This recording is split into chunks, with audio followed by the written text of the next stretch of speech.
So it is my great pleasure to be here. I've learned a lot this week, and I'm here in part to honor Joe Davis, who will come up right after me. This is my conflict of interest slide, in case I say something nice about one of the agencies that helps us bring our technology into the real world. We celebrate the electronic arts, but also increasingly the biological arts. We have the ancient arts going from cave paintings 14,000 years ago to manipulating dog, horse, cattle genetics 14,000 years ago. And extreme engineering becomes more and more like what is called here in Linz hybrid art. It's hard to tell. So I'm going to talk about 9 new practical arts, and I will do this using the iconography of Joe Davis. These are arts that we may see in future years at this wonderful celebration of culture here. I will start with heaven and earth, heavenly dark matter, earthly biomatter, safety, which I must say that Joe is one of the safest of the very cutting-edge artists that I know. To know yourself, to change yourself, change your genetic destiny, to change the destiny of beings that are already extinct, to read your mind with nanorobots, and finally digital DNA documents that Joe pioneered in 1986. We would like to change sculpture. We would like to be able to use sculpture using the matter that is most abundant in the universe, not clay, but which is quite abundant, but 80% of the matter in the universe is dark matter. And from our viewpoint, it seems to come, we see this wind of weakly interacting massive particles coming what appears to be the Cygnus constellation. It's coming from the Milky Way. And this swan song is another motif from Joe's work, as is the Milky Way.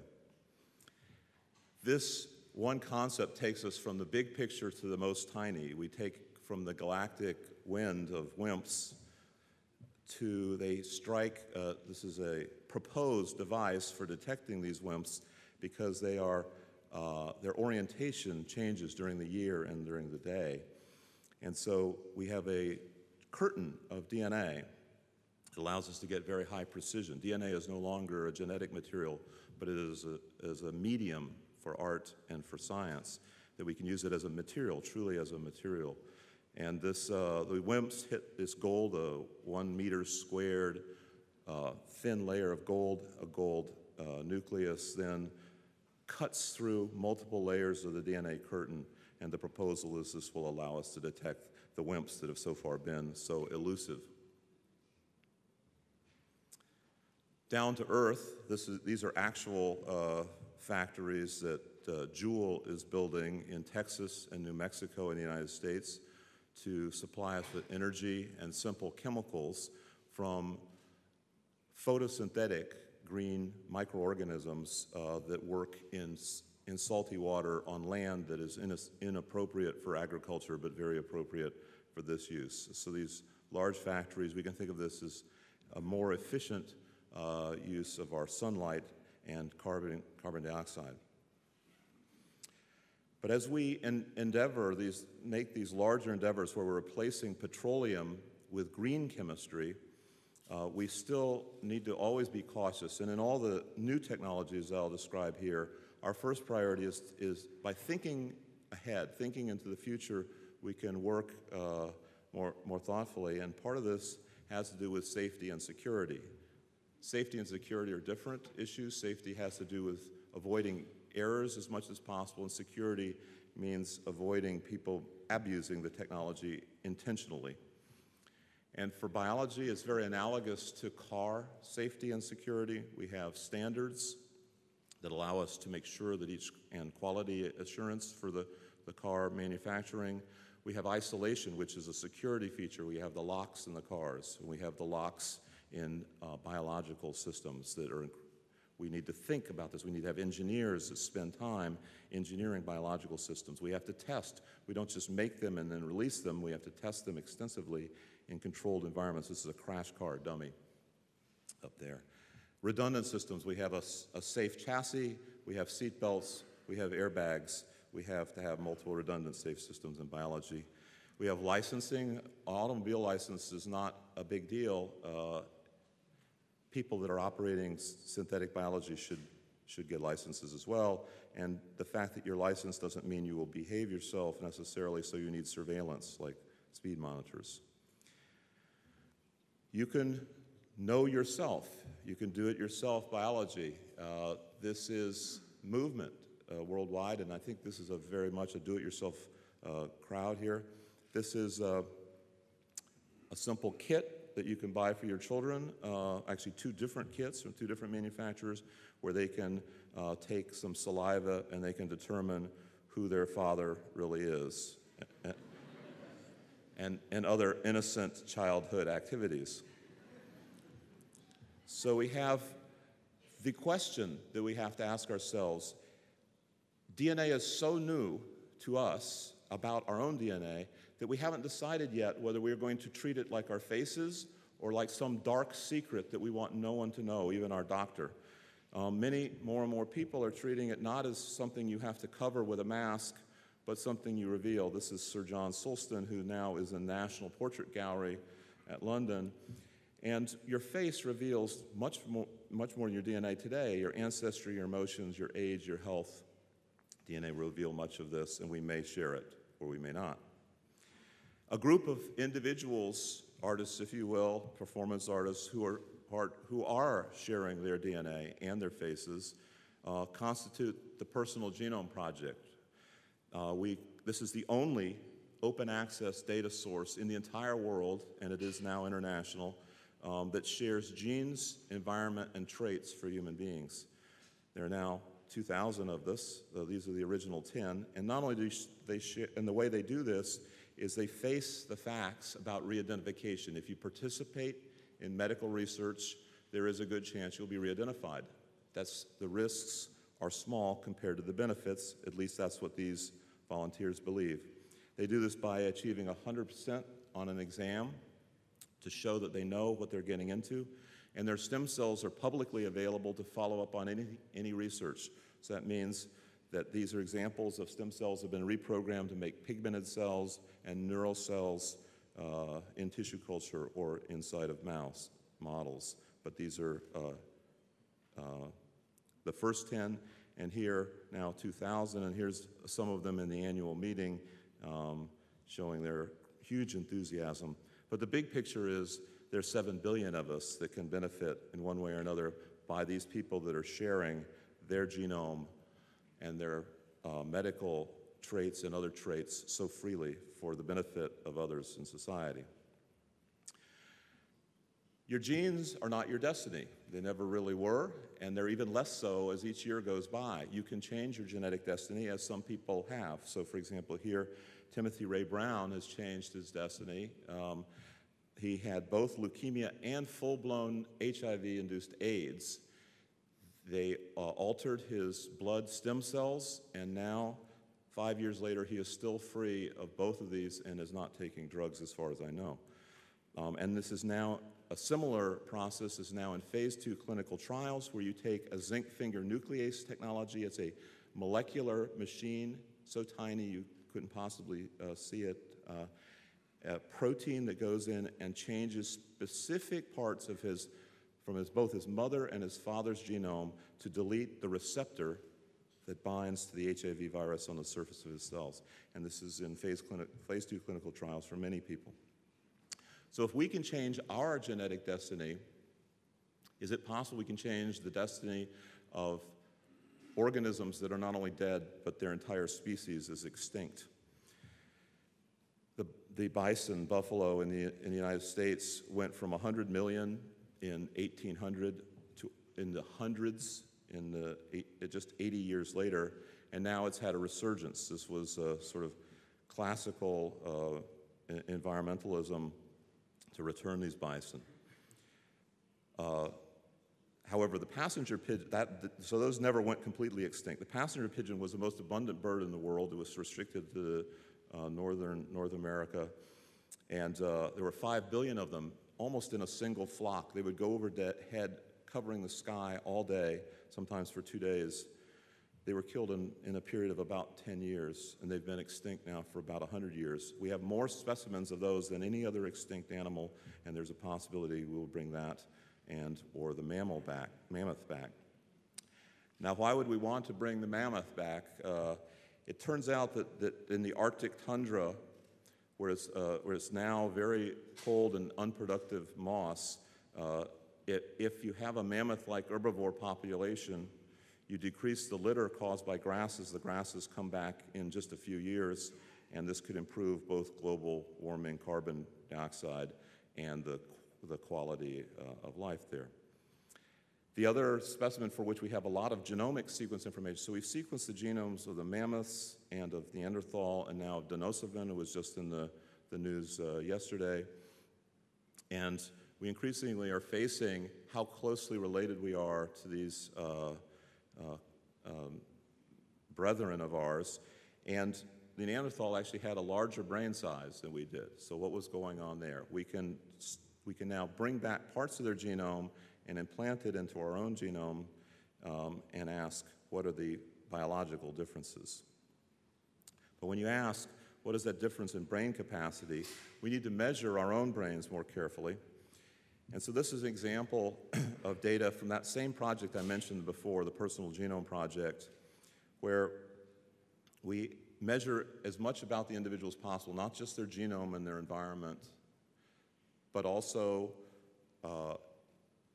there are all sorts of medical and non-medical traits, including, in this case, the functional magnetic resonance imaging of the brain. This is actually slices through my brain. Fortunately, these slices were done in the computer, not by actually cutting through my brain, or else this would be a less interesting lecture. But this allows you to see how your brain responds to emotions, to spiritual experiences, to almost anything that you think about. And it's very low resolution, however, and we'd like to improve that. I was pleased to see that this was represented in the art at this festival, this functional fMRI.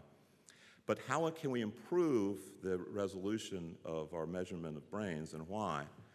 There are many, many diseases that are currently partially addressed by either pharmaceuticals or, in this case, wires in the brains of epileptics, or in this case, a tetraplegic, a woman who can neither speak nor control any of her, move anything. But with the aids of wires in her brain, it is possible for her to move a coffee cup at close to normal speeds and feed herself, give herself drink. This is a tetraplegic. In epileptic patients, they have the opportunity, while they're monitoring, waiting for an epileptic seizure event, you can do experiments and showing them images. And in this case, they showed hundreds of thousands of images until they found a neuron that responded to a particular type of image, which happened to be the actress Jennifer Aniston. And it did not, that neuron in this epileptic's brain did not respond to any other actress or any other image. It was very specific. Presumably there are many such neurons for that actress and many other neurons for other actresses and other phenomena. But these, again, both the tetraplegic woman and this patient required electrode wires. There's a limit to how many electrode wires and for how long you can put them in people. There are retinal and cochlear implants that use wires as well, but we need to, we think, get away from this.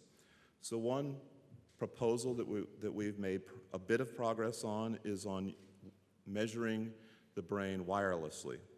The ultimate in wireless measurement is something that is compact and is low energy. And our proposal is to make this compact, low energy recording device out of DNA and DNA polymerase, a machine that encodes the information in DNA. So this is a picture showing how T cells, the immune cells that in your blood, can pass from the blood into the brain. Very few things are so privileged to get from the blood into the brain. It's called the blood-brain barrier, but T cells are capable of this. And so we would like to package in those T cells instruments made out of DNA and proteins. I'll give you two examples of how we communicate between DNA and ion channels. The ion channels are the basis of brain activity. As an action potential passes along a neuron, you're having ions. It's like current in an electrical system. So we have here a nanopore polymerase complex, which has been used by a number of different academic and companies that can convert from DNA to ions. You basically read DNA by changing the current, the electrical current, in a device, a very small device. This will be a handheld DNA reader that you will be able to carry around like your cell phone. As you walk down the street, you will be able to sense the microorganisms and other people in your environment by their DNA as you walk. But the point of this is it communicates between DNA and ion currents. We have another device that we just published on that converts from ion current to DNA. So you essentially can read and write between these two media, just like you can read and write from your computers to a printer.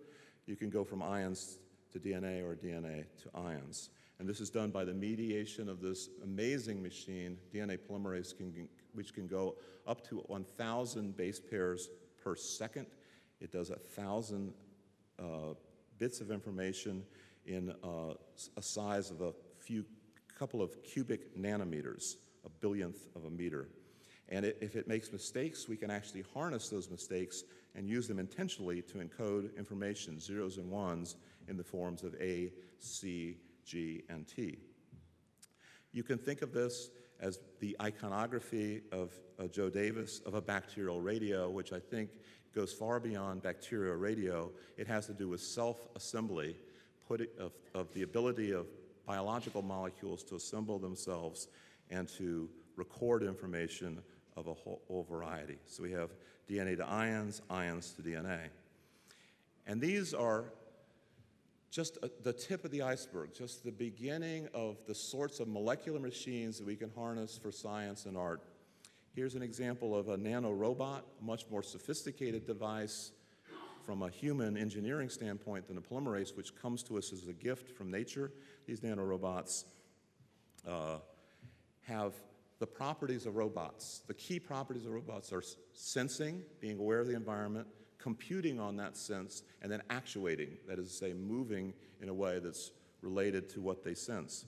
This particular robot, you can see it has two, the blue and red, two long rods, which is a DNA double helix. They open up a little bit, and if they grab onto the surface of a cancer cell simultaneously, so it's a logical and, the logic is A and B, then the whole thing will open up and deliver its payload, which are toxic monoclonal antibodies that will kill the cancer cells or, in some cases, enhance the ability of the immune system. This was done by Sean Douglas and Ido Bachelet, who was honored last night with Joe with the Nika, golden Nika. The nanorobots is a second example, along with being able to read and write DNA, of our general ability to use computers to design complicated, atomically precise structures. This is CAD Nano, that was just created by Sean Douglas, the same as Sean Douglas as the previous slide. This is a computer-aided design software that allows you to sculpt with DNA and other molecules to make atomically precise works of art or scientific machines. This is actually so easy that undergraduates do this every summer in a competition called BioMod, and I encourage you to go on the website and encourage students that you know to try BioMod during the summer, because they can literally use this software to make molecules to order. And I'll give an example in the next slide of the kind of molecules. Here is work from Peng Yin's lab at the Wyss Institute for Biologically Inspired Engineering, where they have made arbitrary sculpture of hundreds of different sculptures that are 10 by 10 by 10 voxels, like pixels that are volume elements. So it's 1,000 little cubes made of DNA, and then you can remove any cube you want subtractively and make a more complicated structure. Here you have all the letters of the alphabet, both uppercase and lowercase, in three-dimensional objects. This reminds me of the three-dimensional letters that we have here in LENS every year. And you can think of this as a cloud of molecules that come together cooperatively and form letters and messages that are only visible, in this case, under the electron microscope, or we can color them like the LEDs on the letters here. We can color them with fluorescent molecules. So this is nanosculpting at the 2.5 nanometer resolution, 2.5 billionths of a meter. I would say that many of those items were inspired again by Joe Davis in 1986. He did the first encoding of any digital object, in this case digital art, in the shape of this rune. You can see it here represented as the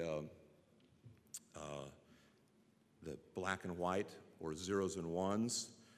Those are then encoded. 3 ones in a row or 3 in a row is represented by A, and I've shown how you go from the image to the digital to the DNA, and then to the experiment that shows that the DNA was right that Joe and his colleagues did many years ago, and was published in our journal. The most direct descendant of that encoding of digital images and text into DNA is this book that was encoded into DNA. The book is hundreds of pages long. It was 5 million bits of information, 5 million zeros and ones, which were encoded into A, C, G, and T, and then by inkjet printer essentially onto a chip, and then recoded back by next-generation sequencing. So we use next-generation DNA synthesis and next-generation sequencing, things that I've been working on for 3 decades, now are inexpensive enough that we can encode this book in actually a web form of this that has JPEG images, it has interactive programming where you can interact with it as you would with a web page. The book itself in ordinary print form will be coming out in October. But the point of this is that you can now encode digital information in a very large sense. How large? We could fit on the order of 200 zettabytes in a kilogram, about the size of my brain. We can fit, and to put that in perspective, that's 2 followed by 23 zeros. It's 1,000 times all current disk drives, including the internet as a subset of all those disk drives. It's 1,000 times bigger than that, and something will fit in my hand. We have not done that, I have to emphasize, but we have a density that's equivalent to that for the book. We've only encoded a book so far, one. Or you can think of this in the future as 1 billion years of video. 1 billion of us could have a year of high-definition video running seven days a week, 24 hours a day. This is a plot that shows some other media, that some other experiments have been done to try to get high density of information, and kind of conventional media in blue, like Blu-ray and conventional discs. This is millions of times more compact, and the storage costs are low, and it will last and last. We have the record for DNA is now 400,000 years. We have yet to have a DVD that has lasted nearly that long. So in summary, this is the big picture of what we've talked about. We've talked about heaven and earth and Joe Davis, and knowing yourself. This little toothpick thing is from a Nobel Prize winner, George Beadle, decoded this apparently as he was giving a lecture. It says, I am the riddle of life, know me, and you will know yourself. and this has been an icon that Joe has kept alive. And this coat as well is something, it says exohexahedron, and it is the only lab coat that I have seen that has a hood. So I am, this image of the Milky Way from the COBE astronomical was one of the images that Joe encoded into DNA very early on, and that's the image of the Earth, which graces the square outside of MIT that Joe helped build. So I am the warm-up act for Joe.